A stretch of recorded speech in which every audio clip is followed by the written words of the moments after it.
We also recognize the presence of members of the clergy, members of the education fraternity, and former colleagues from the Ministry of Agriculture, Social Development, and the Public Service, all sectors where Mr. Walters gave selfless and distinguished service. The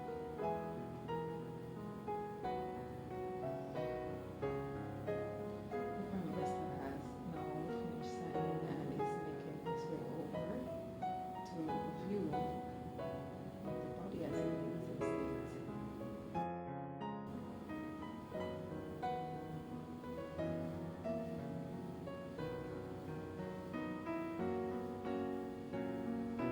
As we reflect on the journey of this dedicated son of the soil, we anchor a man whose life embodied the very essence of nation building, commitment, humility, and service. Born on January 12, 1960, to Mr. Samuel and Mrs. Agnes Walters of Hadley Village, Webster and Selmon Walters' story is one of perseverance, discipline, and purpose. He began his educational journey at the Norman's Homewood Anglican School, and at just 14 began shaping minds as a pupil teacher. His passion for learning led him to the St. Vincent and the Grenadines Teachers College, where he qualified as an assistant teacher in 1980. Never one to be content with the ordinary, Mr. Walters pursued higher education and graduated from the University of the West Indies.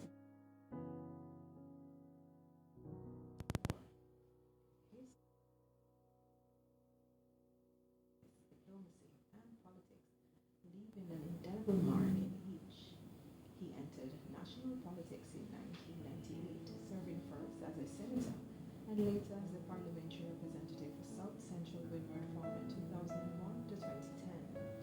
In those roles, he served with excellence and humility in several ministerial portfolios: Minister of Agriculture and Fisheries, Minister of Social Development, and Minister of the Public Service, Information and Ecclesiastical Affairs. Each position reflected a core belief in people-centered development and his deep care for the citizens he served. The Prime Minister is now greeting and acknowledging family members who are present.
Reflect on the life of the late Mr. Selmon Walters, we know that he was a distinguished Vincentian educator, a public servant and community leader whose career has been defined by a steadfast commitment to national development and excellence in service. Over the years, he has served in a range of leadership roles including educator, manager, politician, consul general, contributing significantly to the advancement of St. Vincent and the Grenadines, both locally and internationally. His professional journey reflects a deep sense of duty, integrity, and vision in promoting education, civic engagement, and sustainable community growth. As an educator, Mr. Walter has influenced several generations through his passion for learning and mentorship. His transition into public service and politics further demonstrated his steadfast devotion to nation building. As Consul General, Mr. Walters represented the interests of St. Vincent and the Grenadines with distinction, fostering diplomatic relations and supporting the Vincentian diaspora abroad. His experience in education and public administration has informed his leadership approach, emphasizing inclusivity, mentorship, and national pride. Mr. Walters' life signifies his exemplary service, his commitment to people-centered development, and his enduring contribution to strengthening his community and, by extension, the Vincentian society. Mr. Webster Selmon Walters was born on the 12th of January 1960 to Mr. Samuel and Miss Agnes Walters of Hadley Village, St. Vincent and the Grenadines. His educational journey, as mentioned before, began at the Lowlands Anglican School, where he later commenced his teaching career as a PE teacher in 1974, after successfully passing the school union examination at the tender age of 14. In 1918, he qualified as an assistant teacher upon completing studies at St. Vincent and the Grenadines Teachers College. His pursuit of higher education continued in 1994, where he graduated from the University of the West Indies Moda Campus, Sri Lanka, with a Bachelor's of Education degree, becoming a graduate teacher. Mr. Walters entered national politics in 1998 when he was appointed as senator. He later served as a parliamentary representative for the constituency of South Central Windward from 2001 to 2010. During this period, he held several ministerial portfolios, including Minister of Agriculture and Fisheries, Minister of Social Development, and Minister of Public Service Information and Ecclesiastical Affairs.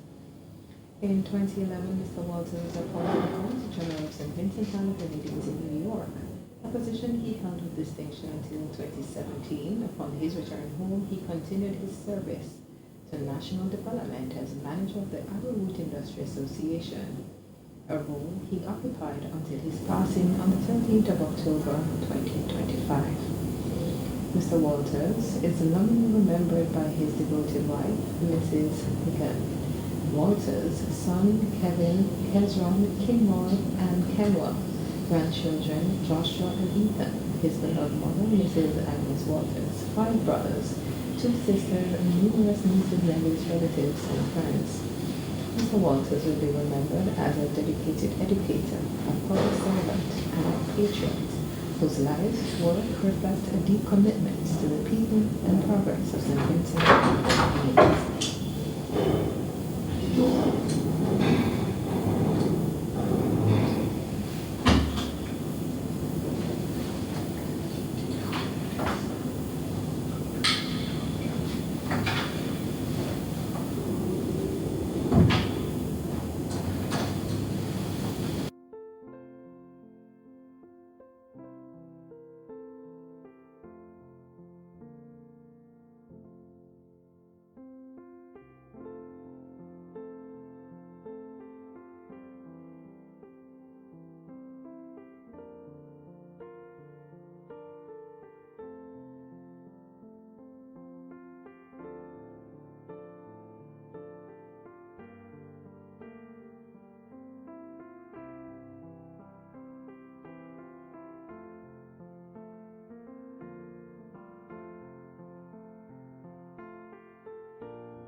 reflect on the personal legacy of Mr. Walters, we know that his legacy extends far beyond his official titles. He was known as a mentor, a teacher, a family man, and a patriot. His calm demeanor, quiet strength, and sense of duty earned him the respect of colleagues, students, and community members alike. He will be lovingly remembered by his devoted wife, Mrs. Megan Walters, his son, Kevin, Kezron, Kim Roy, and Kemwell, his grandsons, Joshua and Ethan, his beloved mother, Mrs. Agnes Walters, and an extended family circle who carries his memory with pride, love, and respect. Today, as we bid farewell to Mr. Webster Selmon Walters, we do so with a gratitude for a life that truly made a difference, a life that reminds us of what it means to serve faithfully, to lead humbly, and to love deeply. He was, in every sense, a man of the soil, grounded in community, committed to progress, and guided by integrity. May his legacy inspire future generations of Vincentians to rise with the same passion for education, service, and nation building that defined his life. On behalf of the government and people of St. Vincent and the Grenadines, we extend heartfelt condolences to the Walters family and all who mourn the passing of this outstanding citizen. May his soul rest in eternal peace, and may his example continue to illuminate our path as a nation.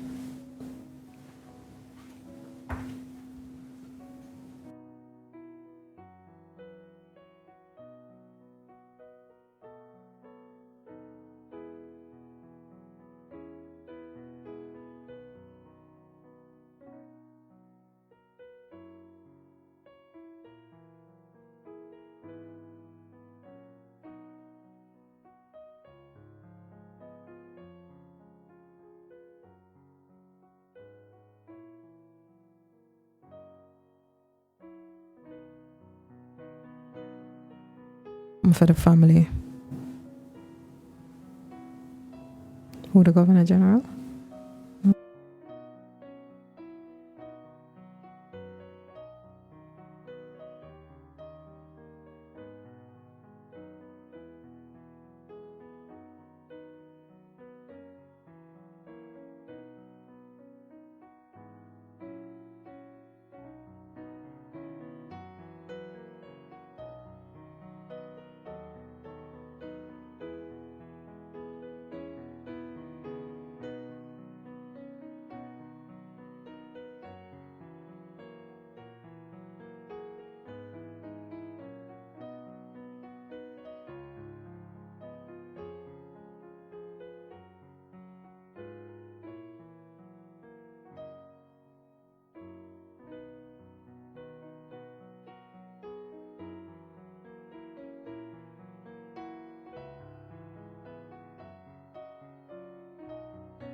In moments like these, words often feel too small to hold the weight of our sorrow.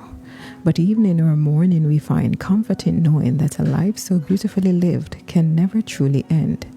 Mr. Walters' legacy continues in the laughter of his grandchildren, the pride of his sons, the devotion of his wife, and in every heart that he has touched along the way. To the Walters family and to all who loved him, may you find peace in the knowledge that his life was not only long in years, but rich in purpose. He has left behind lessons that will outlive him itself, that service is honor, that humility is strength, and that love is the truest measure of success. Grief, though heavy, is the price we pay for love, and oh, how deep this man was loved. May the God of all comfort hold each of you close in this season. May his peace surround you when the nights feel long and quiet. And may the sweet memories of your husband, father, grandfather, colleague, and friend become the light that leads you gently forward. Remember that even in loss, love endures. His spirit lives on. in the stories you share, in the values you carry, and in the countless lives he inspired. As a nation, we stand beside you. We share your pain, but we also share your pride. For St. Vincent and the Grenadines is better, stronger, and more united because Mr. Webster and Selmon Walters walked among us. May his soul rest in eternal peace and his memory forever be a blessing to us all.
Education and teaching, molding minds and building futures is a big part of who Mr. Walters was. To teach is to touch a life forever, and Mr. Walters understood this truth deeply. His pursuit of excellence led him to the St. Vincent and the Grenadines Teachers College, where he qualified as an assistant teacher in 1980. Later, his academic journey took him to the University of the West Indies Mona campus, where he earned a Bachelor of Education degree in 1994. But it was never about accolades. For Mr. Walters, education was a calling, a sacred trust. He believed that the classroom was not only a place of learning, but a foundation for national transformation, growth, and development. Generations of Vincentians carry his voice in their memory, a voice that inspired not just academic growth, but confidence, discipline, and pride in self and country.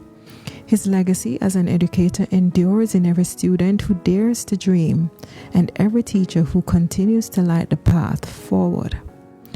As a public servant and who served in politics, he served with purpose. In 1998, Mr. Walters answered a new call, one that extended his classroom to the nation.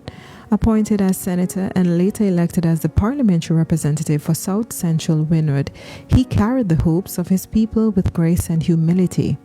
His leadership was never about position but purpose.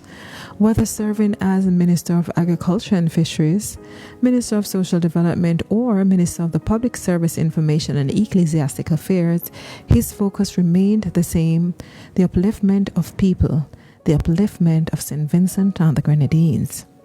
He was known for walking among his constituents, listening more than he spoke, and ensuring that decisions made in government were felt in the lives of ordinary people. Mr. Walters embodied the kind of leadership our world longs for, one rooted in empathy, guided by integrity, and sustained by vision. He served not for recognition, but for results. And in doing so, he became a true servant of the people, a true servant for St. Vincent and the Grenadines, a true man of the soil. In his diplomatic service, he represented the nation with dignity. In 2011, Mr. Walters' journey took him beyond our shores as Consul General of St. Vincent and the Grenadines in New York. There, among our vibrant diaspora, he represented our nation with dignity and dedication. He became a bridge between home and abroad, ensuring that Vincentians living overseas remain connected, supported, and proud of their roots and culture. Through his diplomacy, he remained and reminded the world that St. Vincent and the Grenadines, though small in size, is large in spirit. His approach was simple but powerful. He led with kindness, built with honesty, and represented our people with pride. In every handshake and every speech, he carried the essence of who we are as Vincentian: resilient, respectful, powerful, radiant. Hiruna.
At this time, we have the Minister of Foreign Affairs, Honorable Frederick Stevenson, greeting the family after viewing the body of the late Selmon Walters.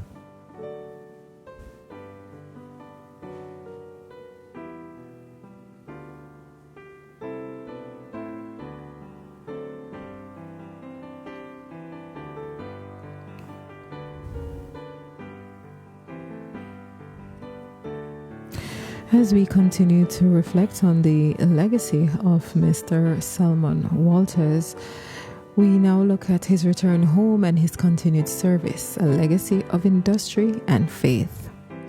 After his diplomatic service, Mr. Walters returned home, once again placing his hands on the soil, this time as manager of the Arrowroot Industry Association.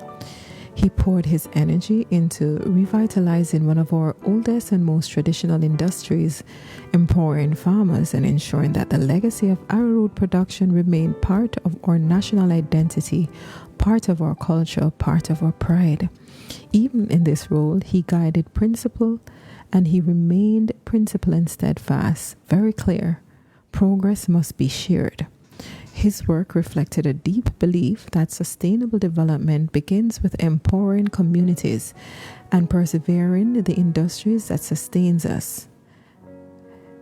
It was here, back among the fields and farmers, that he came full circle, reminding us that true greatness is found in humble service. Behind every public figure is a private life. And Mr. Walters, that life was filled with love, faith, and family. He was devoted husband to Mrs. Megan Walters, a proud father to his sons, Kevin, Kezron, Kimroy, and Kemwell, and a doting grandfather to Joshua and Ethan. To his family, he was more than a statesman. He was their rock, their teacher, and their example of what it means to live a life of integrity and grace, a life of service. To his community, he was a friend. To his colleagues, a mentor. To his nation, a light. His passing leaves a void, but his legacy leaves us a map, a roadmap, a reminder of how to live with purpose, to serve with humility, and leave behind a story worth telling.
To the Walters family, you have shared a husband, a father, a son, a brother, and a friend with an entire nation. We thank you for the sacrifices made through the years as he gave so much of himself in service to others. You lent him to the classrooms where he molded young minds, to the ministries where he built policies, and to the wider world where he carried the Vincentian flag with grace and dignity. Your loss is profound, but so too is the pride that fills every corner of this nation for the man you called your own. May you find comfort in knowing that he did not just live, he lived well. He gave of his heart, his intellect, and his spirit, and in doing so, he became a part of the very foundation upon which this nation continues to rise. May God grant you the peace that passes understanding, and may his memory continue to warm your hearts like sunlight after rain. To the nation who mourns him, today St. Vincent and the Grenadines pauses, not merely to mourn, but to celebrate the life of a son of the soil, a man who through the humility and hard work rose from the heart of Hadley's village to serve at the highest level of national leadership. His journey reminds us that the greatness does not always come from grand beginnings, but from a spirit willing to serve faithfully where duty calls. Mr. Webster and Selmon Walters represented the finest values of Vincentian life: integrity, perseverance, and love for his people. He believed in education as the key of transformation, and he embodied the strength and dignity of the ordinary citizen who dared to dream for a better tomorrow. To our nation, his life is a call to service, to unity, to hope. Let us continue to work. Let us continue the work he began. Let us teach as he taught, lead as he led, and build as he built, not for self, but for the generations to come. As we say farewell to this proud Vincentian, may we each carry forward the torch he has passed, the torch of love for country and commitment to its people.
These moments are usually very hard to process, but it helps us when we get to understand another side of the man beyond the stage, beyond the positions, beyond the titles. And we're with his second son, the troublesome one, my colleague, my friend, Kezron Walters. Condolences. Thank you. Appreciate it greatly. It has been a hard time for us as a family, but we have bound together with cords of love through our Lord and Savior Jesus Christ, and we're making it. If anybody asks, how are you doing, we usually say we're hanging in there, because that's all you can do in these moments when such a titan of the family, of the community, of the country has been ripped from you. It's really unfortunate circumstances, but we're hanging in there by God's grace. By God's grace. I want you to share with me one of your fondest memory with him, because we know him from the stage, we know him from the service, but we don't know him from your home. We don't know the quirks about him. We don't know some of those things. And to give us a greater appreciation and understanding of who this strong, powerful, humble servant was, your dad. Yes.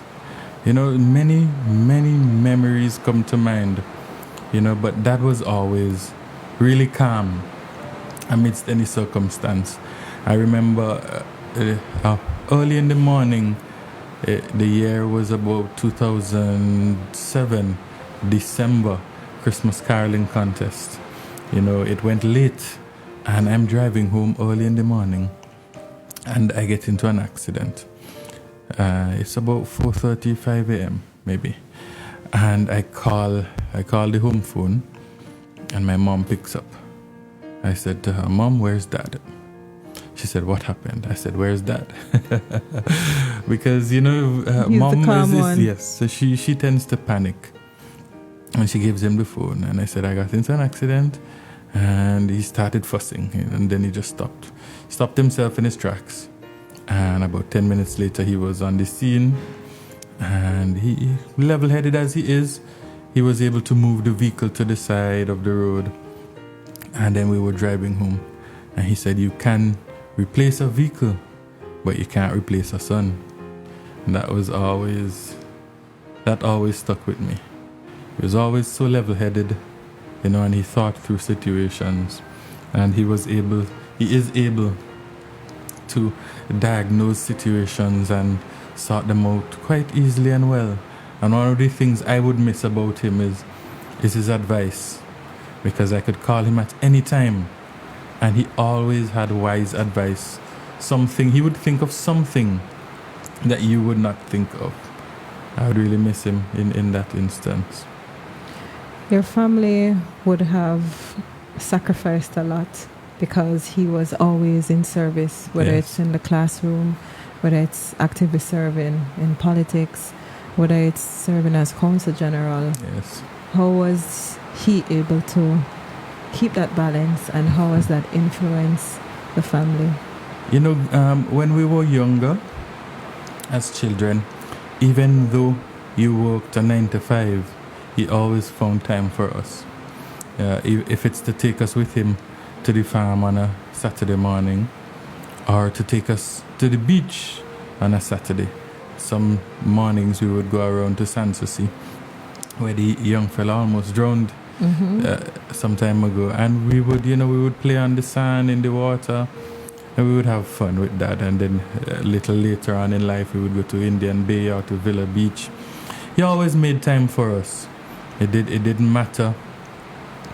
It didn't matter what. Was he strict? He was strict. That was strict, but he never hit us. With so much boys, and you being the troublesome one. And boys will be boys. I remember once, he didn't really hit us. He didn't believe in beating. Mom was the disciplinarian. I remember once, however, it's summer vacation, and my cousin was with us, and we were downstairs playing with our water guns and so on. And he said, "No one is to leave the yard." Whenever Dad speaks, you listen. Because although he doesn't hit, if he does, you will feel it. And boys will be boys. One of us placed our feet across the gutter. Was that you? No. And and as fate would have it, he looked out of the window at the same time. And he said, "Okay, come, every one of you, come." And he whipped every one of us. Everyone? Everyone. Peter paid for Paul, and Paul paid for all. It wasn't a severe beating, thankfully. It was just, there's something to say. Get back in line. How has he influenced the man that you are today? Well, my friends would always say that I am also a very calm person. I think so. I think that is his influence.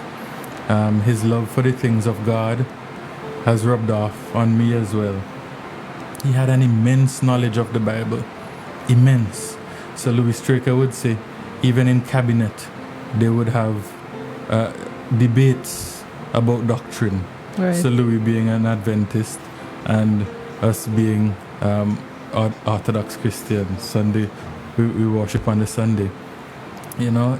And you know, the week before he died, we were in Bible study, and I was preparing the outline, and I was asking him questions, and everything I asked him, he knew. You know, his knowledge of the Bible was immense, and that is something I hope to be able to say when I am at his age eventually, age 65. Hopefully, I do get there. Hopefully you get there. And his relationship with God.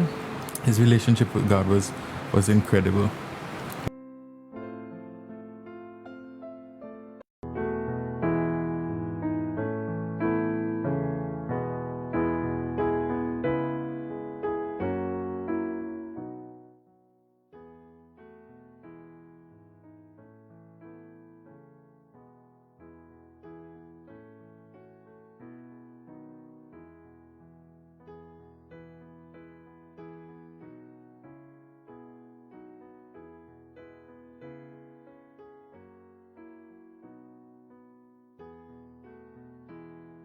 With Josh, he would go to Jamaica just to see Josh. Right. He lives in Jamaica with his mom, and he went to Jamaica earlier this year just to see Josh. He was to Jamaica in July, August, and while there, you know, visiting Josh and my youngest brother, is when he discovered, you know, that he wasn't so well. Right. And after that, he went to the USA to get medical attention. Josh has really great memories with him. You know, when I asked him what he remember and what did he like most about having Grandpa, he said he was always so kind and friendly, you know. Right. Yeah, they spent a great deal of time together. When he heard that Dad died, I'm told that he cried all through the night, cried himself to sleep. It was a painful moment, but we held each other closely and held each other together. God is good. Yeah. If there's one thing that you want the world to remember of your dad, what is that? That he loved God, and that he would wish for everyone who knew him to also love God and to give their lives to Christ. He spent his entire life as a minister of the gospel. Many people in St. Vincent and the Grenadines would know him as a minister of government, whether it be Minister of Agriculture, the Minister of Social Development, National Mobilization. He had responsibility for the public service, the postal service, etc. Many portfolios. But he would have wanted you to give your life to Christ, everyone under the sound of my voice. That would have been his greatest pleasure. Okay. Thank you for taking the time out. No problem. Thank you. My pleasure. All right, thanks. That's it. Good.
So we continue the probe and scope of the life of Mr. Webster Walters. And, you know, you would have served with him for many years in different capacities. And you will tell us of your relationship with him and how you would have served together and that influence even on you and not just the community. was supposed to say that Selmon Walters, I knew him before politics. We were teachers together, and as a result, we developed a relationship, teaching and camaraderie. After he left the Teachers College, and we became more involved in adult education and community work, you know, the relationships start to cement more. And when he entered politics before me, but Oh, yeah? yes, he was the year before he won, he contested. But when we won in 2001, and when we come together for the 2001 election, you know, he and I developed a very close bond. As a matter of fact, when I walk the street of Kingston, people used to say, Minister Walters. Oh, yeah? Yes, you know, because, you know, but we have a little look-alike, because we were always close together. Yeah. I remember a story, remember one incident down at Rose Hall. We went there to open a refurbished clinic. So a guy wanted to show his prowess in knowing the ministers and so on, you know. So in the rum shop, shout out, "Comrade!" You know, and then he said to them, "You all know who he is? That's Selmon Walters." So, you know, folks, so he was well known, and he was a wonderful individual. He loves people. You know, and most teachers tend to love people because you have to love your children. Those of us who are genuinely, you know, teachers and so on. And he has a community spiritedness, and he was very much a religious individual, very close to his God. So despite the rank of politics and everything, you know, he maintained that relationship with his Lord. And I remember sometime, maybe a few months ago, before he would have traveled, we met at our car park in town, and he said, "Comrade, you know, we have to keep walking, you know, we have to keep the fire burning, you know, we can't let them fellas to get in to destroy what we build." You know, I say, "Yeah, of course we got to do that." So he said, "Doing my part, you know, I'm walking steadfastly." And that was the kind of person he is. When he set out to do a task, he's committed to it. And he was committed to the people of not only South Central Windward and Lowmans and those other community, but the nation of St. Vincent and the Grenadines. And that is why he served well as a teacher and also a community pastor, a pastor, and also a minister in government. You were both close. What would you miss most about him? You know, his sense of humor. Yeah? He had a very good sense of humor, you know. There was a story about when Payment won, and, you know, Johnny Jones, Archbishop Johnny Jones, he anointed Payment Mokobia so that we could win. So one of the guys from, I think was Lynch, used to shout out, "Johnny Jones!" So then every time Selmon and I, who first see one another, we shout out that statement, you know, we say, "Johnny Jones," you know, so he kicks in. Yeah, kicks in, you know. So yeah, the sense of humor and his sense of being, you know, sense of love, you know, the camaraderie, respect, and as I said, we are very close, you know, because a lot of time when we were in government together, ministers, he would call and ask, "You going to such and such? I come up by this thing, no man, and they appear, come up, let me go talk." You know, so at times I would go by his ministry just to have a chat and talk about politics, talk about life, you know. He always encouraging, you know, even though both of us are around the same age, you know, it's that respect, and he encourage us, encourage one another to things. So he was a really a person who always wants to see the best in everybody, and the love that he showed to us and his family, you know, speaks volume. So I would miss him dearly, you know. I would really miss him, as a number of other persons would. So I want to express my deepest condolences to the entire family circle and let them know that, you know, he is gone, but his memories and the work that he has done will live on.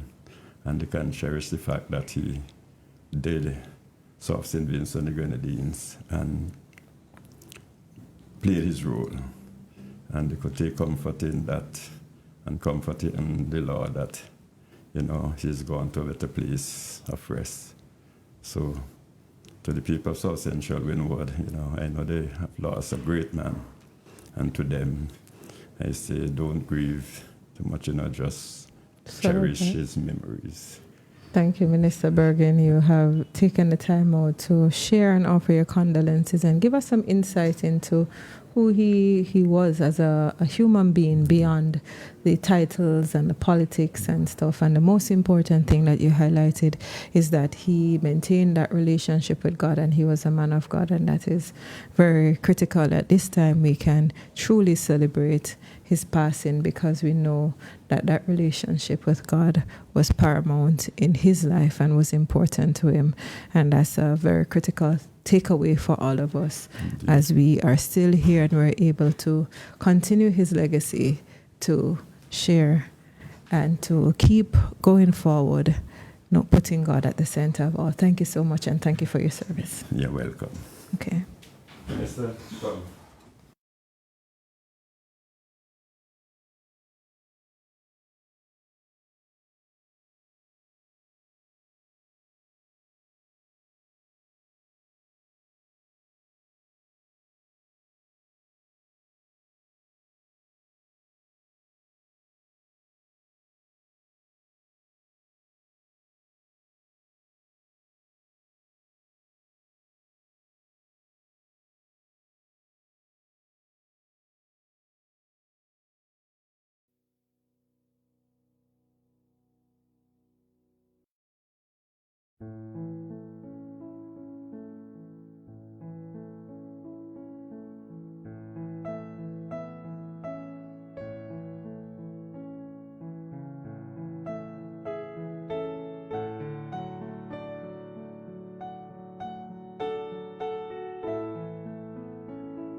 So we're here with Minister Montgomery Daniel himself, a man who would have worked and served with Mr. Walters and is here to share with us a little bit of what that experience would have been like when we see him from the podium or serving the country.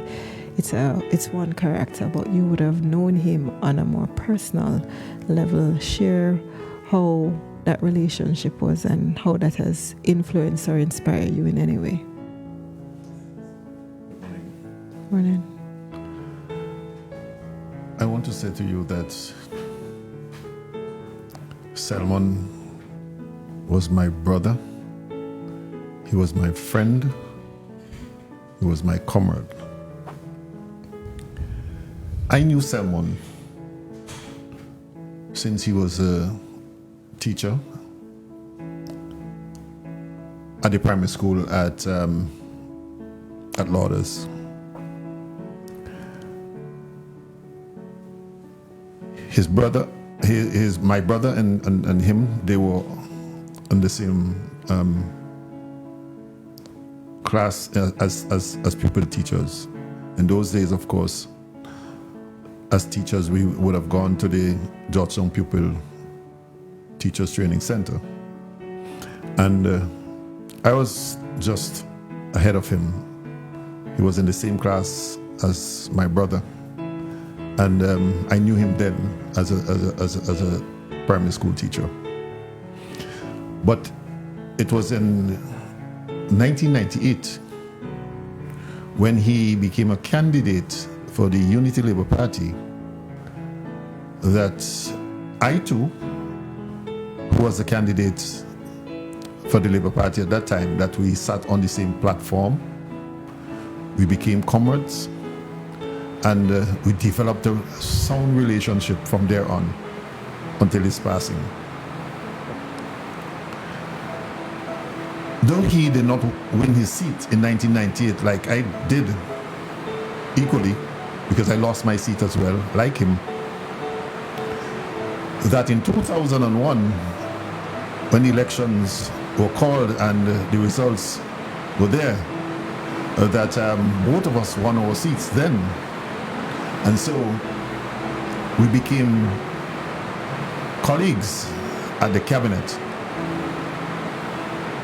What was interesting is that both of us were sent to the Ministry of Agriculture, where Selmon was the minister and I was the junior minister in that ministry.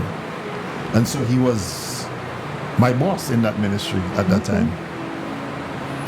And we worked well until he was transferred from that ministry to the public service, I think. And so we had a good spell together. After 10 years, he thought he had enough, and he left active politics after the elections in 2010. Of course, that election was contested by Salute to Caesar, who Right. have won that seat since then. And so he went out of active politics, and he went on to New York to represent St. Vincent and the Grenadines at that institution. And having served at that level, he came back. And then when he came back from the office in New York, that there was a position at the St. Vincent Arrowt Association where he applied and he got the job as the manager of the Arrowt Association. And since then, he has worked tremendously well to continue to maintain the Arrowt industry here in St. Vincent and the Grenadines. He was one who insisted that the Madongo Fest was integral to the Arrowt industry, and therefore propelled it over the years that he was there as the general manager. Though the Madongo Fest was established since in 2005, and there were 1 or 2 years, of course, that there was no activity then for the Madongo Fest. But Selmon insisted that for every single year that there was the Madongo Fest, and that there was an improvement on whatever was done on the festival every single year. Culture and tradition meant a lot to him, and maintaining that. Say that again? Cultural tradition was important to him, and maintaining that through the industry. Oh, of course. That festival meant a lot to a number of farmers and workers alike in that industry. I tell you, Arrowt farming is a back-breaking activity. And the farmers who were involved over the years thought that it is just a tradition that they would have gone through, and nobody really would have seen them as anything of worth. And so it is after this government came into office that the recognition was given to these farmers, and how they appreciate the recognition, because in the past no one thought of them, no one recognized the hard work they would have done for the benefit of this country. And so as a result, the Madongo Fest is part and parcel of the outreach of their hard work, that Madongo is considered now to be a national dish basically, because not only locals are attracted to the Madongo dumpling, but equally there are those who are foreign based and who comes here They may not come every year, but whenever they are leaving, they want to ensure that they have a package of madungo that they're taking along with them. Mind you, the arrowroot starch is one of the best starches in the world today. St. Vincent arrowroot starch is number one in many areas of its use. It's one of the best product for the making of paper, for the use of the computer. It's one of the best uses for our older people as well as our babies because of the way nutritional our reasons. stomach would have this food-based product to be settled in their stomach within a short period of time to satisfy their immediate food need. And so madungo has been an outstanding product, and those who would have been involved in the production of it, they too are very much appreciative of the efforts of those who are now recognizing what their worth would have been and what their work would have been. This includes the workers as well, because of all the years, for all the people who were involved in the arrowroot industry, even when the industry was at its peak in the early 1900s, up to 1945, when the industry was at its peak, that there was no recognition in any way for the persons, the people who were involved in the industry. And so Selmon would have taken it to a higher height. Everyone now wants to be part and parcel of the Madungo Fest, and I appreciate the work Selmon has done within the industry. What's your fondest memory of him? I would want to remember Selmon as a friend who contributed to this country in the socio-economic areas of this country. He would have worked tirelessly for the constituency of South Central Windward, and he would have left his indelible mark on that constituency. He's gone, but he will never be forgotten. May his soul rest in peace. Thank you so much, Minister. Thank you. Thank you. Thank you. All the best. All the best. Thank you.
As we continue to reflect on the life of Mr. Webster Selmon Walters, we talk to those persons who would have worked with him integrally, closely, to understand another side of him. He would have worked in your constituency before you were there, laying the foundation for you. He would have been the Minister of Agriculture and Fisheries, which you are. So you share a lot in common and you work closely. Give us another view of who this man was and your relationship with him. Firstly, I wish to greet everyone looking at today's program. It is a sad moment for the people of South Central Windward, for my entire family, the people of St. Vincent and the Grenadines, and Selmon was also a regional and an international figure. We today mourn the loss of a great man, and one who touched my life and assisted me in going in a particular direction. And I wish to speak about that this morning. In fact, it's the first time I'm going to speak publicly about it.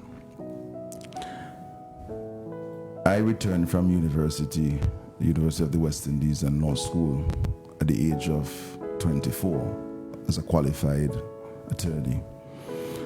And as soon as I came back, on the eve of the elections for 2005, because at that time, 2004, came back 2005, I joined the youth arm for Selmon Walters. And the youth arm for Selmon Walters was, when I tell you about, vibrant. You had hundreds of persons who were participating, who will meet. And within a short space of time, we had a youth arm election, and I became the president of the youth arm. So from the age of 24, I started to work with Selmon Walters. He was then a minister in the area, representative for South Central Windward. And I could remember vividly, he coached us as to how to participate in active politics, how to understand the entire political platform. He gave us speaking lessons. He will even teach us how to do canvassing. And from that time, when I met Selmon, 2004, when the 2005, the eve of the 2005 general elections, I realized that Selmon had in him great leadership skills, and he worked closely with the young people in the constituency. 2005 then turned into 2006 and 2007, and I received a call from the party and from Selmon and from the Prime Minister that I was going to be given the opportunity to serve as a senator. Really? Yes. And to be given that opportunity at the age of 26 going on to 27, it was a very humbling experience. So I got to know Selmon from being an active member and president of the youth arm, and within a matter of 2 years I was sitting next to Selmon in the cabinet as a senator and Selmon the representative.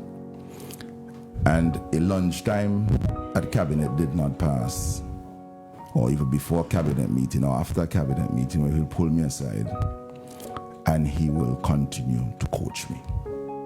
If I'd said something in the cabinet earlier and he had a particular view that was different, he would never mention it in front of everyone. He'll come, he'll say, I would like for you to advance this initiative vehemently for SCW and give me the support, because he loved the people of South Central Windward.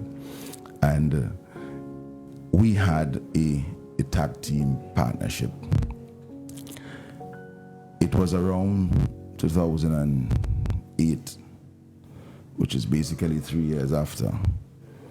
He said to me, and I did not approach him, he said to me, I contested in 98, in 2001, 2005, and I see in you, coming out of the youth arm, being in the cabinet, someone who I will wish to work with. I looked at him, I I wasn't getting clearly exactly what he was saying. And he was waiting on me for a response, and I was not responding. He said, I want to work with you. I said, what exactly? He said, I see in you a future representative for South Central Wynwood.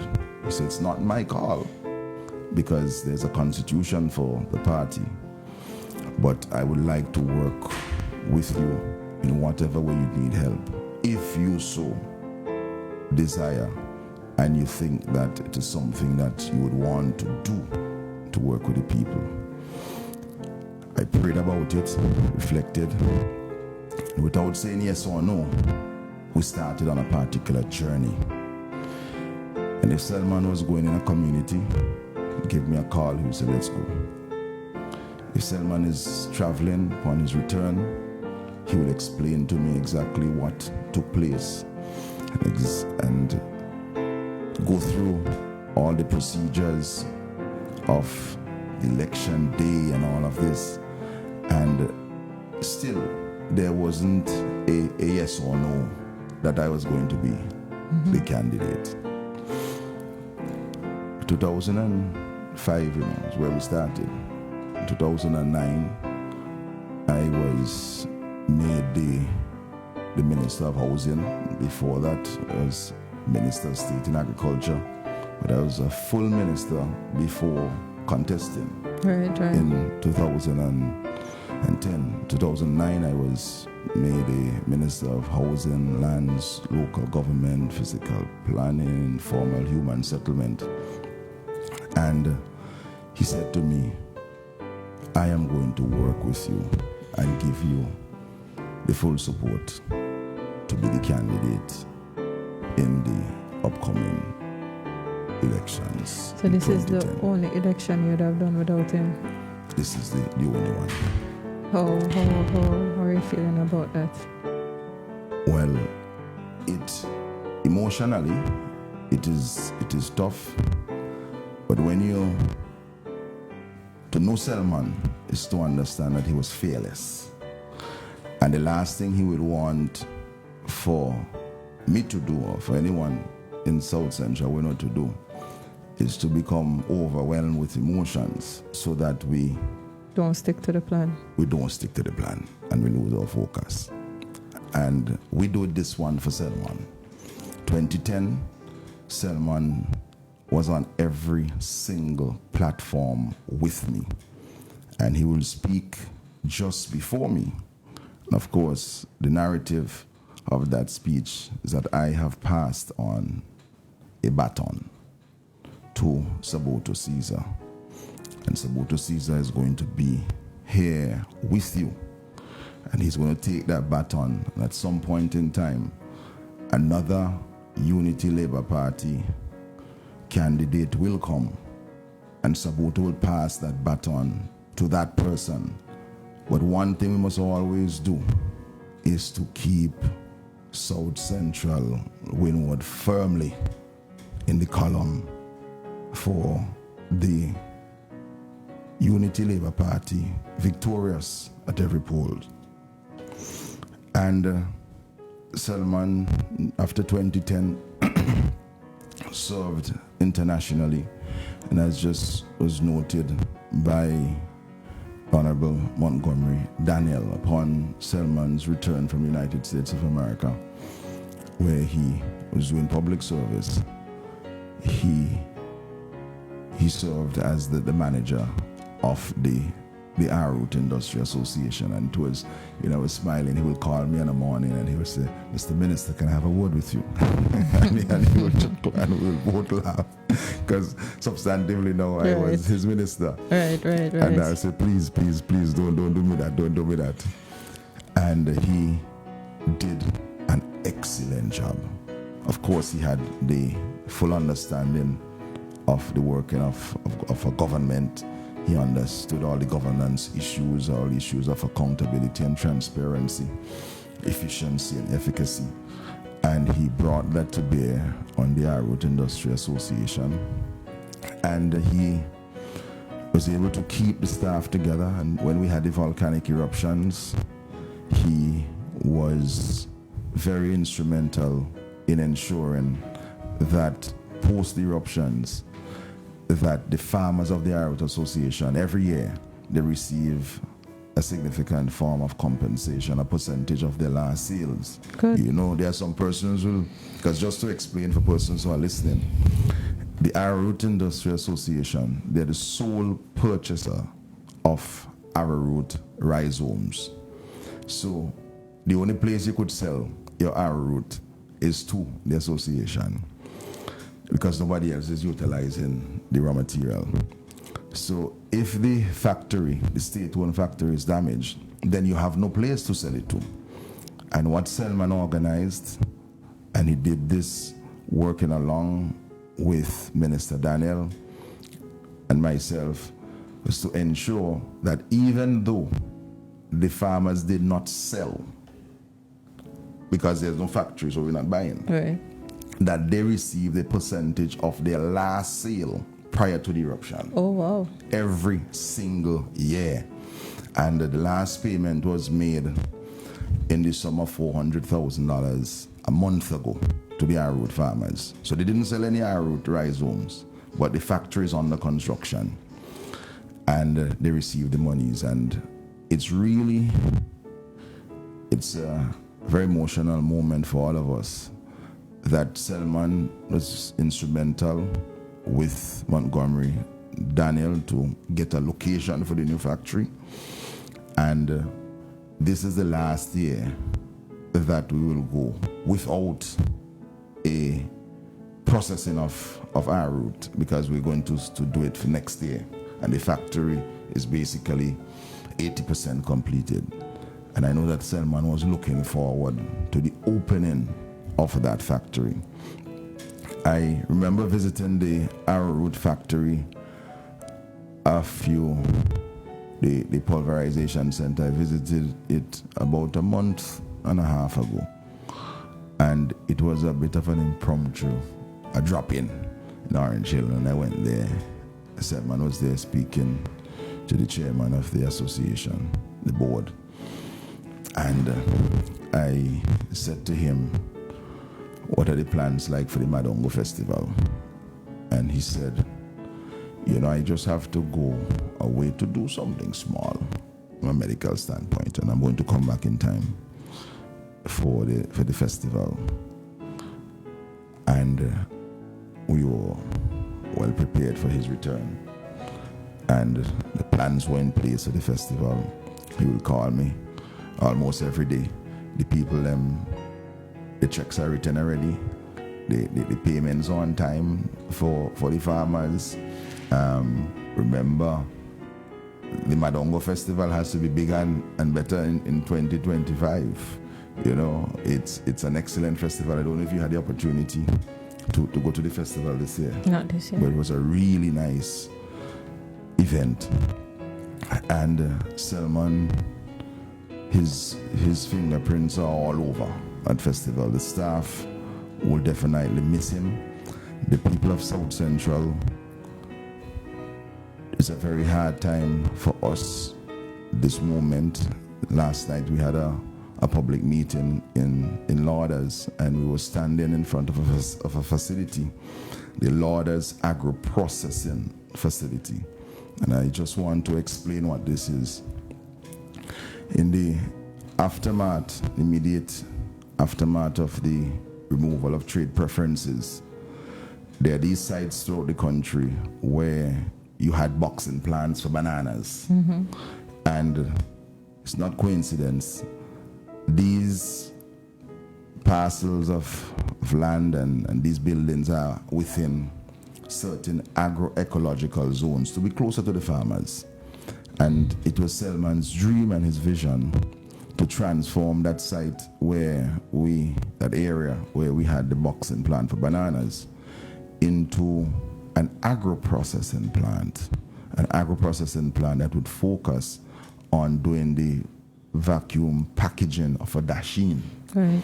Because some persons, when you have the decline of a monocrop that occupies a lot of space, people in Trinidad and Tobago will tell you the same thing about sugar in Caroni, and you have a decline. Similarly in Jamaica, There was a period when there was significant exports of bananas from Jamaica to the UK. But of course, the changes in the global regime impacted on all of us.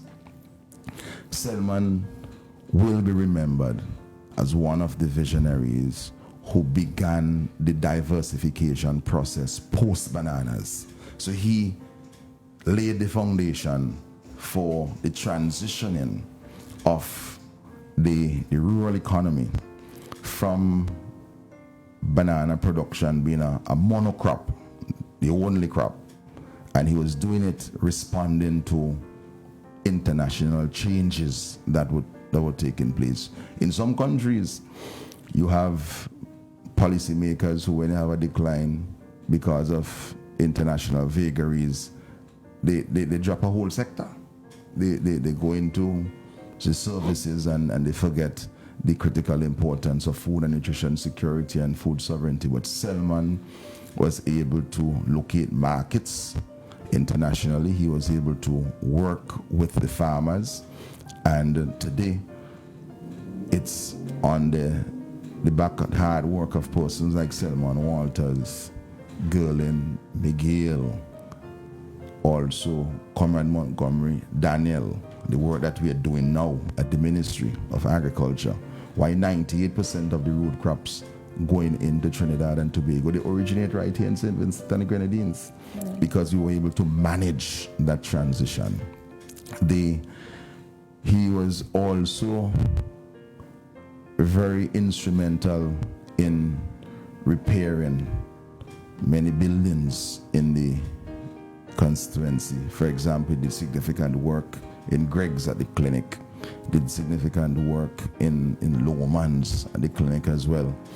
And he was very much involved in delivering the anti-bee preschool in Diamonds. Selmon did so much work in South Central Windward that when I became the representative, it was just about building on his legacy. Right. Of course, when in the early days, 2001, 2005, 2010, or he went up to 2010, there was no international airport at Argyle. Right. So there's a different dispensation and a different epoch where we are now. I have the advantage of building upon the opportunities flowing out of the Argyle International Airport. For example, we are in a discussion now to bring a 300-room hotel to the constituency. Nice.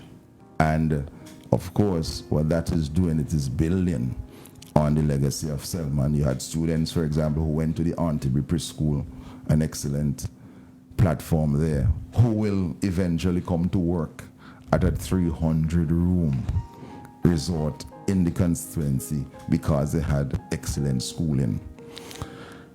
We are here to remember him, but I just want in closing to say this. Selmon was a fighter. Selmon was one who was very vehement and very stern as it pertains to the implementation of policies and programs that would advance the people of the constituency and also of the country. And he would always be remembered as a fearless man. I tell you, I sat in many meetings before, and he would never leave the room until, one, his voice is heard, and you understand clearly exactly what he's saying. Okay. We'd always love him. May his soul rest in peace. Thank you, Minister Caesar, for sharing with us those memories and giving understanding of some of the contribution that he would have made to not just the country, but his community and constituency. We know behind every public figure is a private life, and Mr. Walters ensured that that life was filled with love, faith, and family. He was a devoted husband, a proud father, and a doting grandfather. To his family, for sure, he was more than just a statesman. He was their rock, their teacher, and their example of what it means to live a life of integrity and grace. To his community, he was a friend. To his colleagues, a mentor. And to this nation, a light. His passing leaves a void, but his legacy gives us a map, a roadmap, a guide to remember how to live with purpose and to serve with humility and leave behind a story worth telling. Today, as we bid farewell to this remarkable son of the soil, let us do so not in despair, but in gratitude. For in the life of Webster and Selmon Walters, we see that it truly means to serve. His story teaches us that greatness lies not in titles, but in the lives we touch and the love we leave behind. May we, the living, honor him not only with words, but by continuing his work, teaching, building, serving, and believing in the promise of this beautiful nation he loved so dearly. Farewell, faithful servant of the people. Your work on earth is done, but your light, your Vincentian light, will never fade.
To get our very own Brad Harris of the API to come on camera to speak about the life of Mr. Selmon Walters is a true miracle.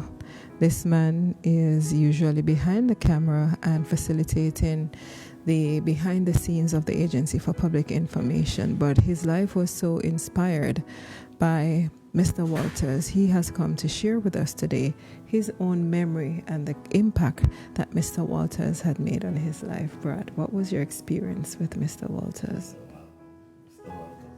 Past minister. He was my past teacher and my villagers, you could say. We have a very close relationship. If you want something, you could call upon me and I will do it for him. When he was in government, I used to jive him one time too. Yeah, he was a very nice representative in everything. To the villagers was very good.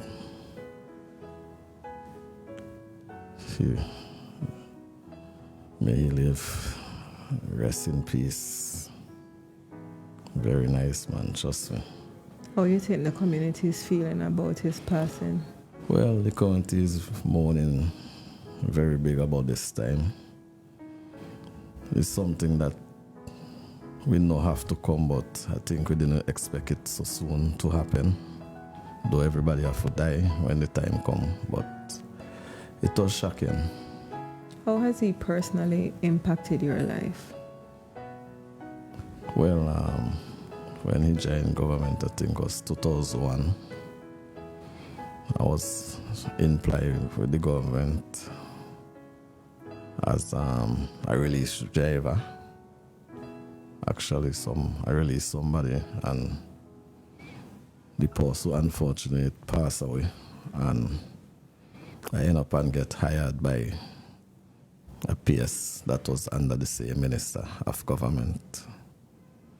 And from there, I'm still here with the government, a couple of years now. So he has positively contributed to your life Yeah. and the life of many other persons that you know within your community. Yeah, of course, plenty of the young guys and thing teach them everything. He was a teacher, as let me tell you, a teacher, a pastor, A and a mentor. minister. Yeah, everything. What would you like to say to the family? Well, to the family, you gotta keep the faith, the hope, and be strong. Life goes on. Memories will be there all the time. I know we'll be missing, but just keep the faith. Now, what you want to say to your community who he has impacted as positively as well? Well, to the community, we will always remember him. He was a good man. He done a lot to the community as a minister. And I know he will be missing a lot. Maybe strong support to his family on his big day tomorrow. And the community will be there to support him, of course. May his soul rest in peace. Thank you so much, Mr. Harris, for sharing those words. Yeah, welcome. It's truly touching when you have members of the community, those persons who probably are more shy or wouldn't necessarily want to speak but could get brave to come and talk about their relationship in their own way. We're grateful for the life of this man because to the people of South Central Wynwood, this moment touches you in a special way. For Mr. Walters was not only your representative, he was your neighbor, your mentor, your friend. He walked your roads, sat in your homes, listened to your concerns, and fought for your development. His heart beat for the progress of your communities, from the farmers in the fields to the child in the classroom. His time among you was marked by compassion and connection, proof that true leadership begins with listening and service. Though he is no longer with us in body, his vision for your growth and unity lives on. May you continue to honor his legacy by working together, building stronger families, stronger community, stronger South Central Wynwood. In his memory, let the hills and valleys of his constituency echo with renewed hope, for he believed in you, he loved you, and that belief must now carry you forward.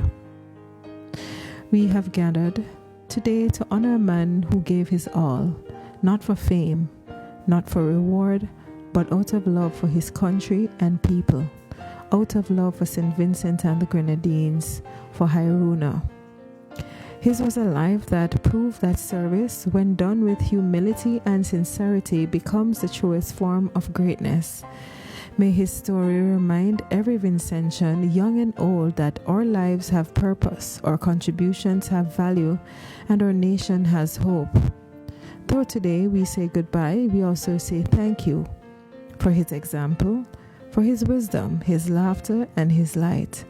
May his soul rest in eternal peace, and may the nation he served continue to rise, stronger, wiser, and forever inspired by the life of Mr. Webster and Selmon Walters, a man of the soil, a man of the people, a man of enduring legacy.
As we continue to reflect on the life of this man of the soil, this man of legacy, this man who has contributed to St. Vincent and the Grenadines in a number of spheres, not only locally, regionally and internationally, our Honorable Minister, my former Minister of Health, now serving in a different capacity, would too have been inspired and from the life of Mr. Walter. Share with me your own personal experience and why you're here paying respect for him today and his family. I thank you, Nika, and I'm happy for this opportunity to share my own reflections on the life and legacy of former Minister of Government, Selmon Walters. First, like to make the point that he made a very strong and sterling contribution to the development of St. Vincent and the Grenadines, and it is right and fitting that we should be paying tribute to him in this way for the work and service that he has performed for this country. I got to know him really as a senior comrade in the Unity Labour Party. I didn't have the opportunity to serve alongside him when I was making my entry in politics in 2010. He was more or less demitting office as a Minister of Government. He handed over in that period the electoral baton, so to speak, to our Minister of Agriculture, Saputo Caesar. Notwithstanding that, I was inspired profoundly by the story of his life, by the way in which he served this country within the framework of the party. I looked up to him as a political mentor. He is someone that supported many initiatives in our constituency and gave me quiet guidance from time to time. And I found that to be remarkable, that a man who was a candidate in a rural community felt it necessary always, and who was of a different generation felt it necessary always to reach into Kingstown and to transcend the generational gap, so to speak, and make sure that we have everything in place in terms of succession. I guess the teacher in him was very evident. The mentor in him was very evident. Definitely, I mean, and that is one of, you mentioned that and that is definitely one of the areas in which he has served this country. He served us well in several capacities. He was, of course, a teacher. He was the representative for the constituency of South Central Windward until 2010. He was a Minister of Government, in which respect he served in several portfolios, including in the Ministry of Agriculture. He was, after some time, our Consul General in the United States of America. And even up to the point of his death, he was serving as the general manager of the Arrowroot Association of St. Vincent and the Grenadines. He worked right up until his death. Right up until his death. It is fair to say that he essentially died with his boots on. He died serving the people that he loved so dearly. This death is really a blow not just for his immediate family. I could imagine what they're going through as a result of the sudden and unexpected death. Selmon Walters is somebody who I saw in action, in political action, just a few months ago when he came and he gave a fantastic endorsement speech for the re-election of his successor, Saputo Caesar, in the constituency of South Central Windward. I was looking forward to hearing more from him on the campaign, because he with his approach to leadership and his wisdom and his legacy for just bold and brave and fearless leadership and strong speech, because throughout the time in government he was really a strong voice in government for rural communities. He was a strong voice in government for the diaspora, especially when he was working abroad. And I think that we really ought to pay him as a nation a debt of gratitude because of the work that he has done for us in terms of advancing our development and in serving us well on the basis of Christian values and principles that are immortal and eternal. I mean, the truth is, because of what he has done, he will live on in our hearts forever. And I want to encourage the family and everyone who is mourning his loss right now at this difficult hour of bereavement to commit your cause to Christ, and I pray that you'd find comfort in him. For our part, we will definitely keep the fire of Selmon Walters burning in St. Vincent. It's so fitting you said that, because one of the things he valued most was his relationship with God.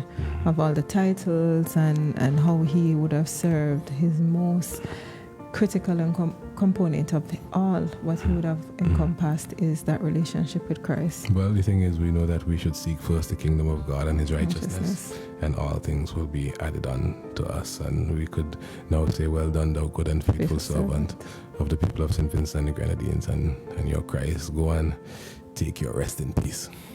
Thank you, Mr. Brown. Appreciate it.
For persons who may be just joining the live, we're here, St. Vincent and the Grenadines, and all who's watching across the region and diaspora. We gather here in unity.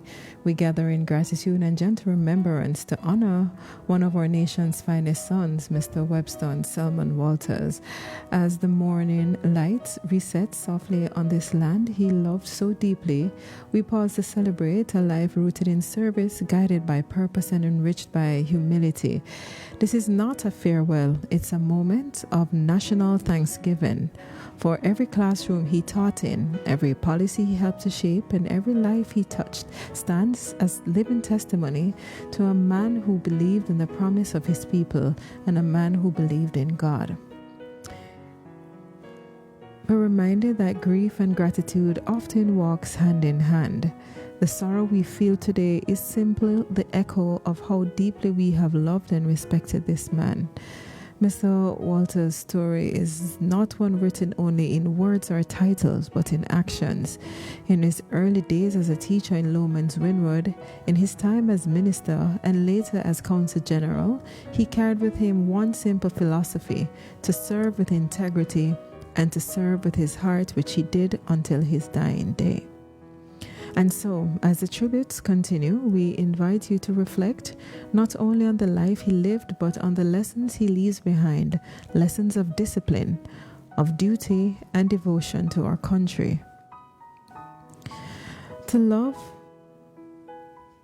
the loved ones of the family we always have at the center, the love of family was always at the center of Mr. Walters' world. His wife, Mrs. Megan Walters, and their sons, Kevin, Kazran, Kimroy, and Camwell, he found his greatest joy and strength. He carried their love with him to every space he entered, and today that same love surrounds him, guiding his memory into eternity.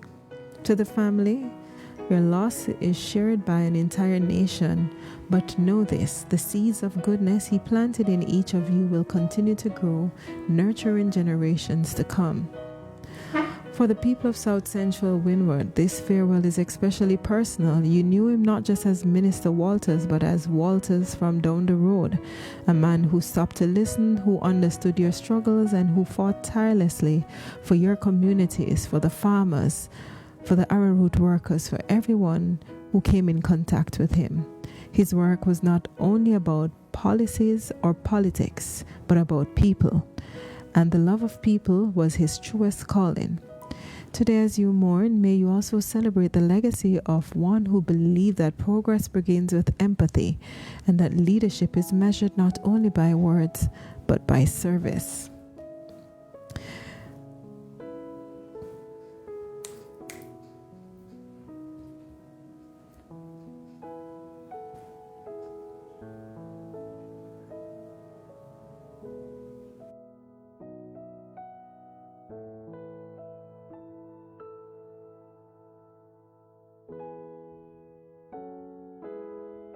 At this time, we have the Leader of the Opposition, Honorable Dr. Godwin Friday, here to pay his respect.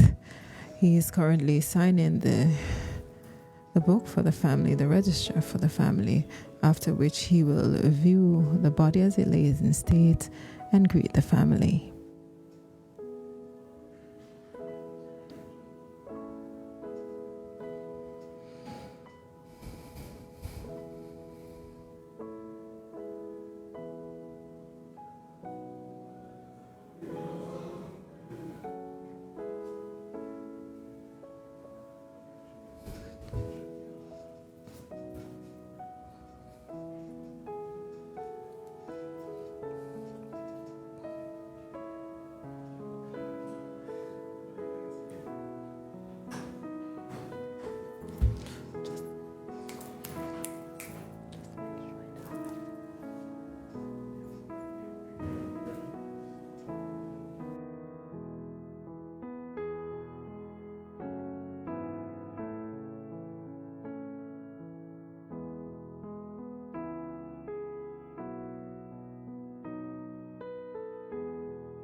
There is something sacred in the rhythm of service, the quiet, steady giving of oneself for the good of others.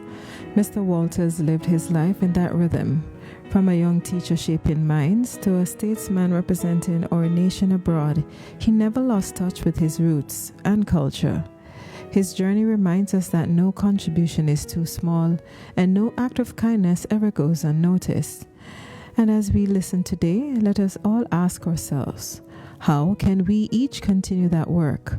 How can we, in our own small ways, help build the nation he dreamed of? We also want to take a moment to acknowledge the distinguished presence of all those persons who came and represent the presence of Her Excellency Dame Susan Duggan, Governor General of St. Vincent and the Grenadines, the Honorable Dr. Ralph E. Gonzalez, Prime Minister, members of the Cabinet and Parliament, Leader of the Opposition, Honorable Dr. Godwin Friday, members of the Diplomatic Corps, and all officials, community leaders, and citizens who have come to pay their respects. Your presence here today reflects the deep and lasting impact of a man whose life touched every corner of nation and national life, from the classroom to the cabinet, from community to country, and beyond our shores. As we move forward, we do so with hearts that are heavy but also full of gratitude, full of pride and of hope. Hope because his life reminds us that one person with purpose and compassion and courage and belief in oneself can make a difference. Hope because the seeds he planted will continue to bear fruit in every student he inspired, every citizen he served, and every community he strengthened. Hope because his story, the story of a humble boy from Hadley's village who rose to national leadership, is proof that faith, discipline, and service still matters. As we continue to celebrate the life and legacy of this man,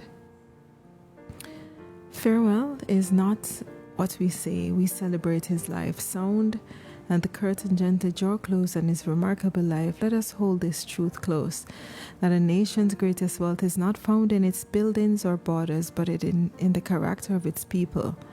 Mr. Webster Selmon Walters was one of those rare souls whose character enriched an entire country.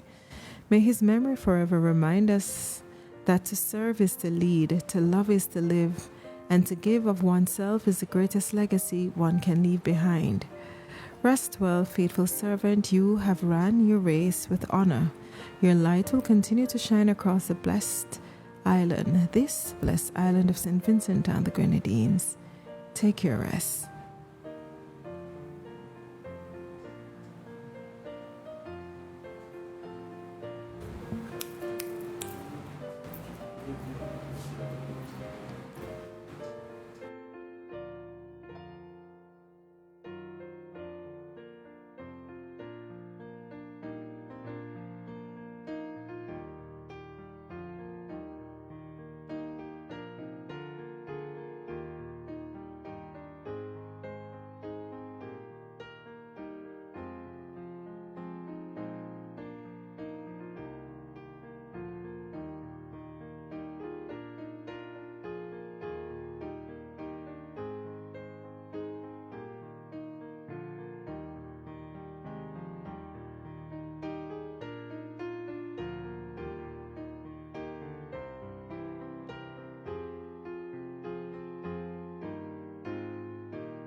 Right now, it is raining, and the rain can carry such a deep symbolism at a state funeral. A sense of cleansing, one of renewal and divine blessing. And with that, we just want to reflect as the rain falls gently upon our island today. It feels as though the heavens themselves are weeping, joining us in mourning the passing of a son of the soil, a man whose life was rooted in service, whose hands helped shape the destiny of this nation. This rain, steady, cleansing, and sure, is not a mark of sorrow alone, but a symbol of renewal. It's nature's way of washing the earth clean, blessing the path of one who gave so much, and reminding us that even in grief, life continues to grow. The skies may be heavy, but the soil he loved, the soil he served, drinks deeply today. From the sacred ground, his memory will rise like the morning mist, and his legacy will take root in the hearts of all who knew him. For rain does not only fall to mourn, it falls to nourish, to heal, and to begin again. And perhaps in this divine downpour, the Almighty is reminding us that out of loss comes new life, out of sorrow comes strength, and out of endings come eternal beginnings. So let the rain fall, let it mingle with our tears, and let it anoint this moment with grace.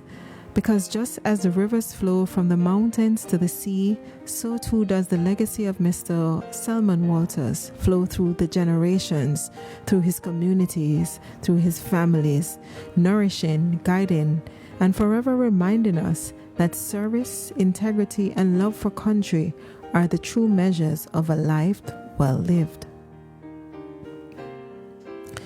In this quiet hour of farewell, when hearts are heavy and tears fall freely, may we all find peace in the knowledge that love does not end, it simply changes form. Though the chair is empty and the voice is still, his spirit moves through every sunrise, every gentle wind that whispers through the valley, and every smile that blooms in remembrance of him. The lessons he taught, the kindness he gave, the strength he showed, these are seeds he planted in each of you, and they will grow forever. Grieve, yes, but with gratitude. For you were blessed to walk beside a man whose life was his message, whose heart was his gift to the world. May your sorrows be softened by memories and your pain transformed by pride, pride in the love you shared, pride in the life he lived, and pride in the legacy that carries his name. For the hands that once guided you now rest in eternal peace, and that love that once embraced you now surrounds you still, unseen but unbroken. So lift your eyes beyond the tears, for even now heaven smiles, welcoming home one of its finest sons, while earth whispers softly, well done, your journey was worth it. A man of the soil, Selmon Walters.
In the stillness of moments like these, when the music fades and all that remains is the sound of hearts remembering, we are reminded what truly endures. It's not the years that counts most, but the love we share within them. Not the positions we hold, but the lives we touch while we hold them. Mr. Walters' journey was not simply a career, it was a calling. A call to teach, a call to build, one to serve, and one to uplift. Through many seasons of triumph and of testing, he remained steadfast, a man anchored in faith, humility, and a fierce love for his country. When he walked through the villages of South Central Wynwood, he was not just a representative, he was a neighbor, a family, a friend, a guide. When he spoke, his words were steady and sure, because they came from a place of conviction and love and a sound mind. And when he served, he did so not for recognition, but from a deep belief that leadership means love in action.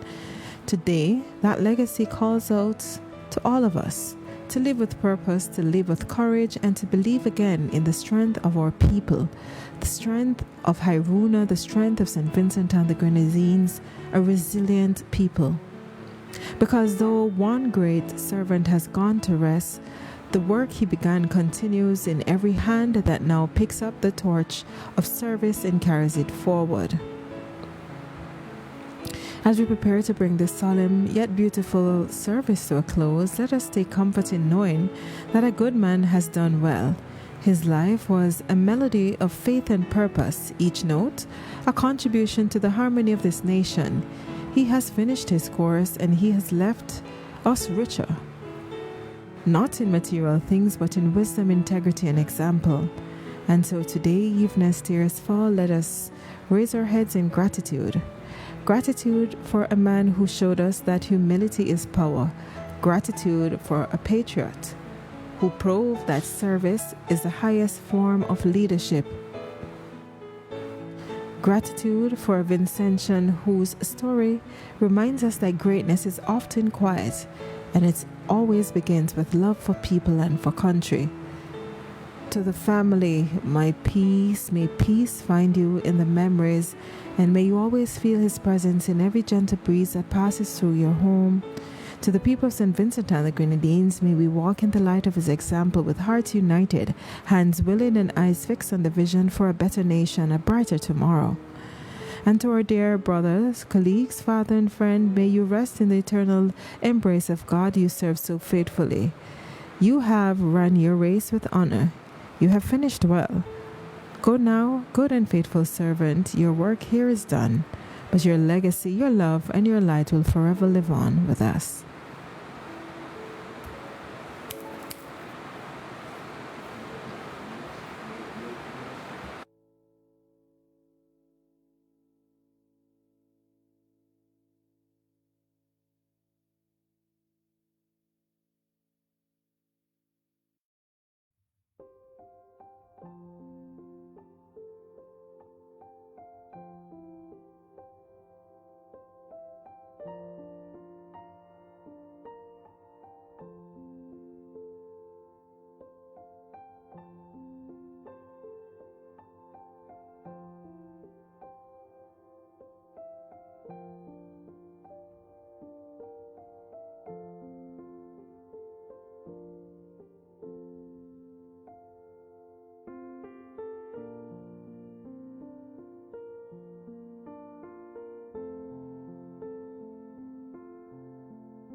Today, as we continue to mourn and celebrate the life of Mr. Selmon Walters, beneath the soft rhythm of the rain, we gather as one nation to honor the life of a man who was in every sense a son of the soil, the late Mr.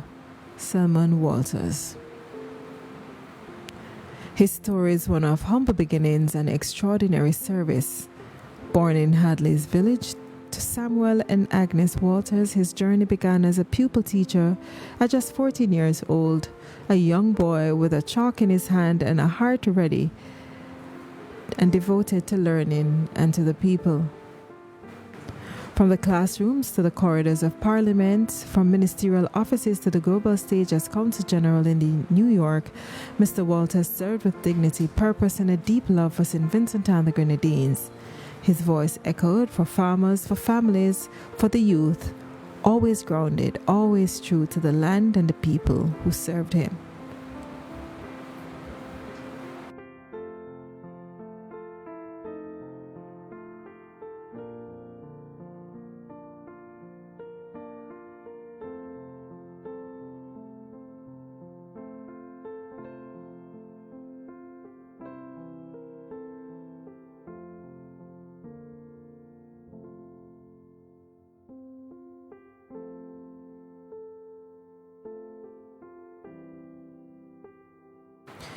As we continue to reflect on the life of Mr. Selmon Walters, we continue to speak to persons who would know him on a different level. We're here with Mr. Pompey, who would have had close relations with him. Tell me about your relationship with Selmon Walters. Okay, well, it's not much Mr. Walters himself, but the extended family, the children. You know, I'm aware, I know Kevin, he's my neighbor in Stubbs. Yeah, so since he came in to live in that area, they've been, very good neighbors, very friendly. And that's where I get to really meet personally the father. Because he would come and visit and stuff, and we always greet each other, always with a smile, always, courteous. That's where the relationship really. Well, I knew the wife as well when I was a guidance counselor visiting. I think it's a Connery Primary School. I think she was the principal, so I met her there as well. I know of Mr. Walters in terms of his political, career and stuff. Most recent manager of the Irish Association. So I knew him in that way. And as I said, I met him, when he comes to visit his son. And based on that, what is that? What is that relationship like? In terms of. Yeah, based on what you have experienced with him, what can you say? Yeah, man, he's very, very, very humble and very good man. Very humble, friendly. He always greet you. We would chat. That's the kind of person he was. And I guess we were all shocked, when we heard of his, of his passing, but. Such is life, and we have lost a good man. The sons, they have lost a good father, and the wife, she has lost a great husband. So it's a loss, all the way around. The Irish Association, they have lost a good manager, but, life goes on, but we would miss him, we would cherish the memories. As I said, we always chat. Whenever he comes to visit, I just open the window and, we're there, or go in the porch, and we always greet and have a chat. So he was a good man. Okay, what do you want to say to the family? Yeah, well, just to, let them, hang in there. It's not easy, especially the sudden passing. I mean, if he was ill for a while and you would have expected him to pass, but that sudden pass, it would be difficult on the family. So I'm really wishing them, they're God-fearing, fortunately they are, so they have the Lord on their side. So just ask them to be strong, to hang in there, and that the Lord will take care. Especially the wife, the sons are big and on their own, so I want to just extend, to the entire family my sympathy on behalf of my wife and myself, the Pompey of Stubbs. Just want to extend sympathy to the entire family and just ask them to be strong, to hang in there. Okay, thank you, Mr. Pompey, for taking the time out to share with us. Okay, At this moment, the family is viewing the body of the late Selmon Walters, a man of the soil, a man who has contributed to nation building, a man who has honored this nation with his life and his contributions.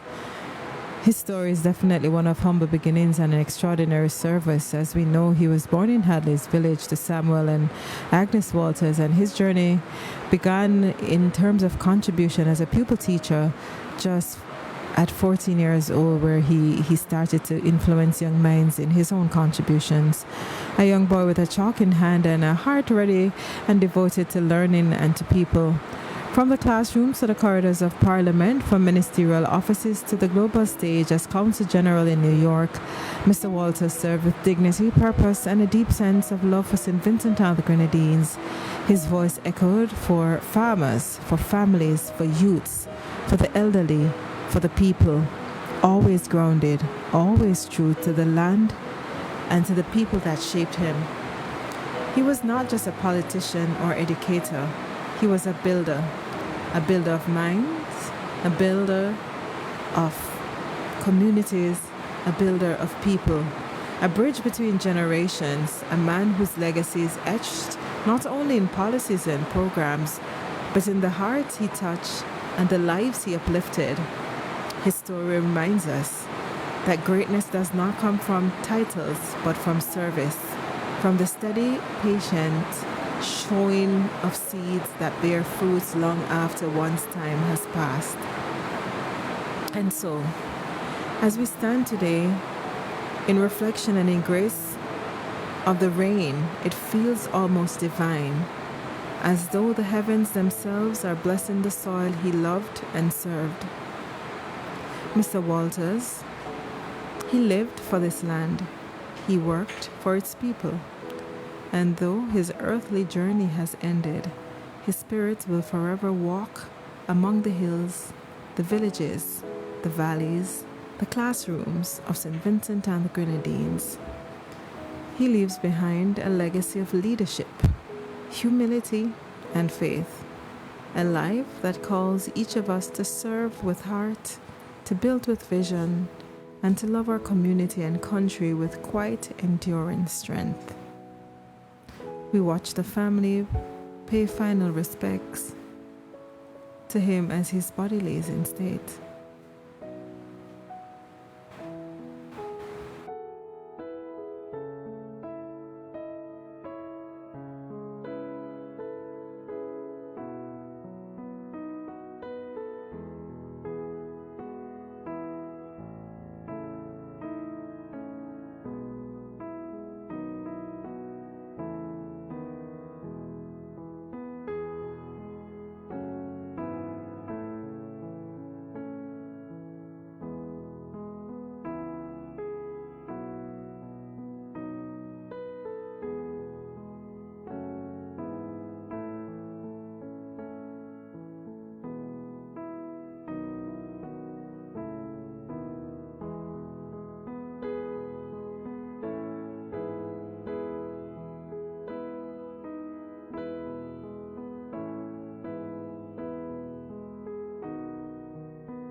As we prepare to bring this solemn yet beautiful service to a close, let us take comfort in knowing that a good man has done well. His life was a melody of faith and purpose, each note a contribution to the harmony of this nation. He has finished his course, and he has left us richer, not in material things, but in wisdom, in integrity and example. And so today, even as tears falls, let us raise our heads in gratitude and our hearts in praise. Gratitude for a man who showed us that humility is power, Gratitude for patriots who prove that service is the highest form of leadership and contribution to a country. Gratitude for Vincentian, whose story reminds us that greatness is often quiet, and it is always begins with love for people, for community, for country. To the family, may peace find you in your memories, and may you always feel His presence in every gentle breeze that passes through your hearts, your homes, and wherever you may dwell. To the people of St. Vincent and the Grenadines, may we walk in the light of His example with hearts united, hands willing and eyes fixed on the vision of a better nation, a brighter St. Vincent and the Grenadines. And to our dear brother, a colleague, a father, family member, friend, may you rest in the eternal embrace of the God you served so faithfully and truly believed and loved. You have run your race with honor. You have indeed finished well. Go now, good and faithful servant. Your work here on earth is done, but your legacy, your love, your light, your devotion and commitment will forever live on in all of us.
As the heavy torrential rains fall steadily upon our beloved land, it seems as if the heavens themselves are weeping, a gentle, solemn tribute to the life of a man who was in every sense a son of the soil.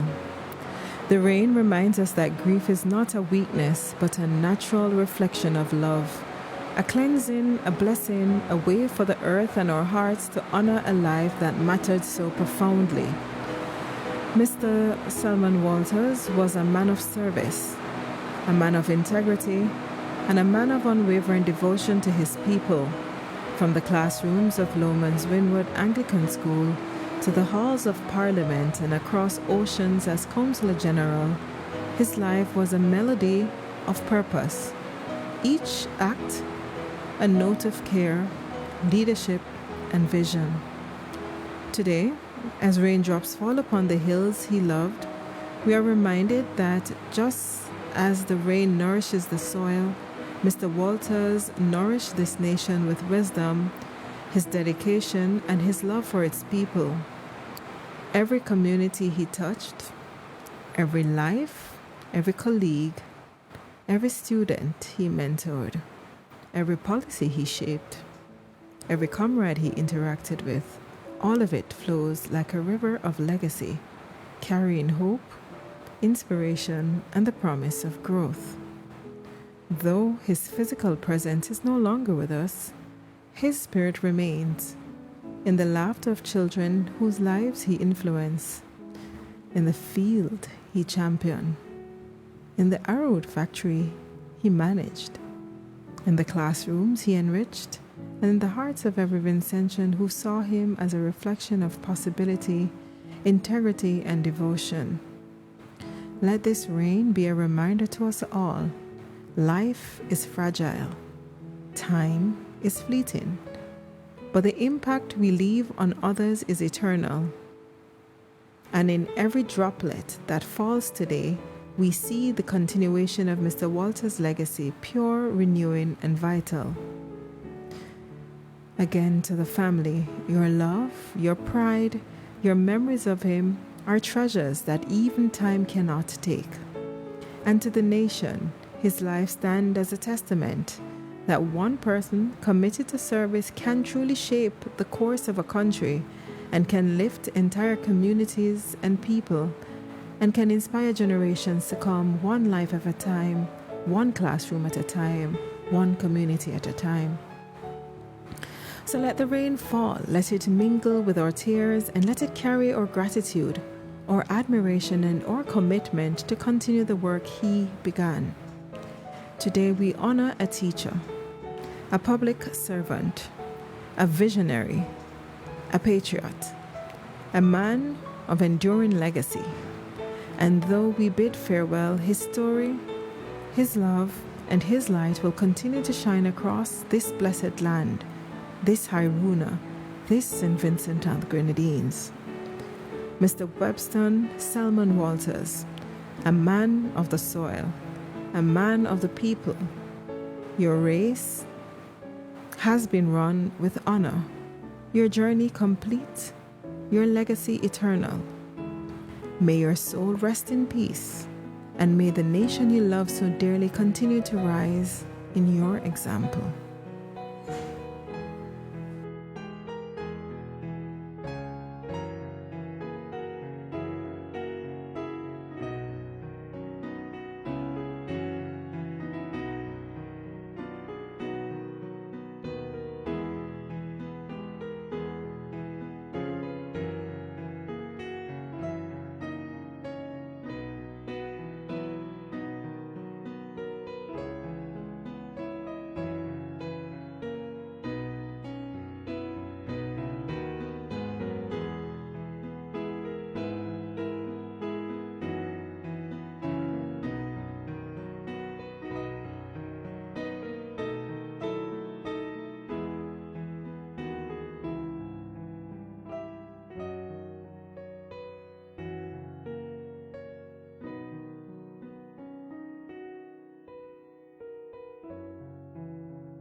The rain falls softly upon our land, each drop a silent tribute to a life well lived. Mr. Walters sowed seed of wisdom, care, and courage, and though the skies weep, we are reminded his legacy nourishes the soul of this nation, quickly growing quietly, yet powerful in every heart he touched. He walked among us, steady and true, rooted in the soil he loved, reaching always for the good of others. Today the rain mirrors our tears, yet each drop is a blessing, carrying his spirit through the valleys, the hills, and mountains, and into every corner of his beloved land. To the family, his love was a guiding light, steady, warm, unwavering. And even now, as the rain falls, it whispers softly of remembrance and hope, reminding us that those we love never truly leave. They live on in our hearts and our actions and our memories. The casket has been adorned with the national flag of St. Vincent and the Grenadines, and his body is being prepared to leave the House of Parliament, as he will have a funeral tomorrow. The rain reminds us life is fleeting, yet the impact we make is eternal. Let us honor him by living with courage, by serving with purpose, by loving deeply, and by carrying forward the work of a man who gave everything to his people, his community, and his country. Even as the skies weep, there is hope. For every storm brings life to the land, and every act of devotion leaves a mark beyond measure. Mr. Walter's journey continues in the children he taught, the communities he served, and in every Vincentian heart inspired by his example.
and to love our country as deeply as he did. Farewell, honorable son of the soil, your journey here is complete, but your light remains, a beacon of faith, service, and national pride. The body is now about to enter into the vehicle. From the mountains to the sea, from every village and valley, St. Vincent and the Grenadines says, "Well done, faithful servant, well done." And to the family, whatever the future brings, our faith will see us through.